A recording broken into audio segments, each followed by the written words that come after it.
everybody, welcome back to Instructional Insights. Hey Tyler. Hello, Basil. Today we're talking about... I have a personal question for you. Oh, this sounds... I'll just ask. What's your IQ? Oh, very high. 140, I think. Holy smokes, I've never heard of you're a genius. I'm joking. What is IQ, Tyler? It's a very interesting question because everybody's heard about IQ and IQ testing, but what does it mean?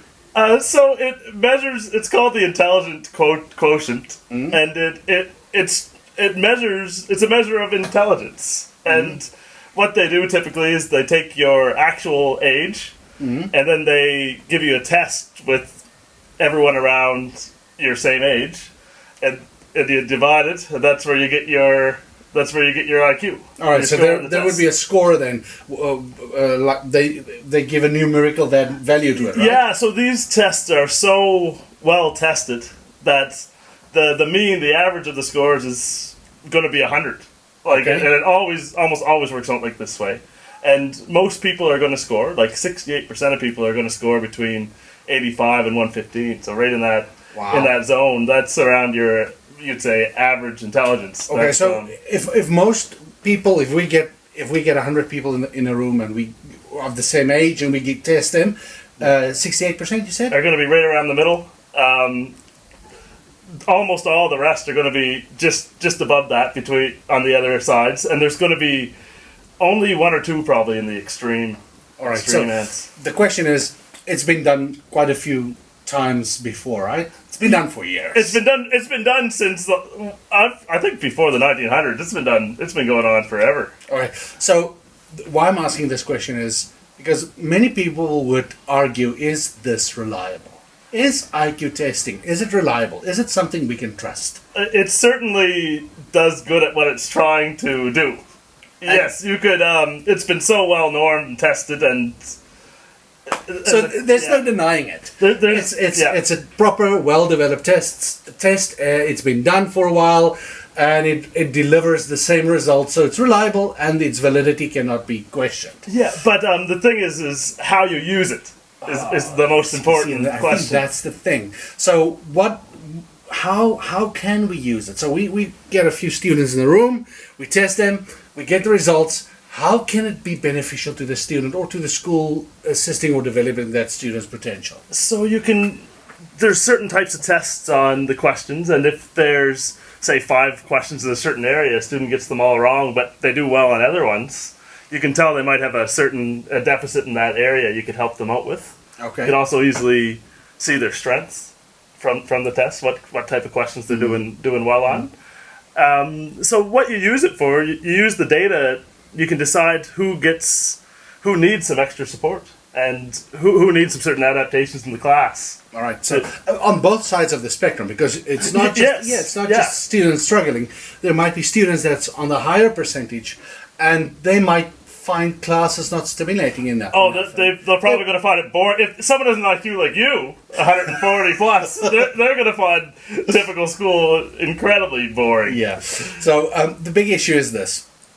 How can we use it, and do we use it? I remember in many countries I've read in the past, they actually had a system where the government paid for the tests, and then every student at a certain age had to write the test. Right. But it was not made available to the parents or the students. It was more for teacher use and for the school's use to set up programs and so on and so on and so on. So I guess it's differently used in different countries. Yeah.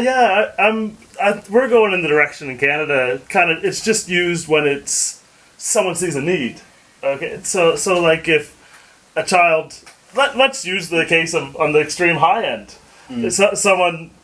A teacher or maybe a parent or someone notices that they're doing incredibly well, or they might be an incredibly gifted child.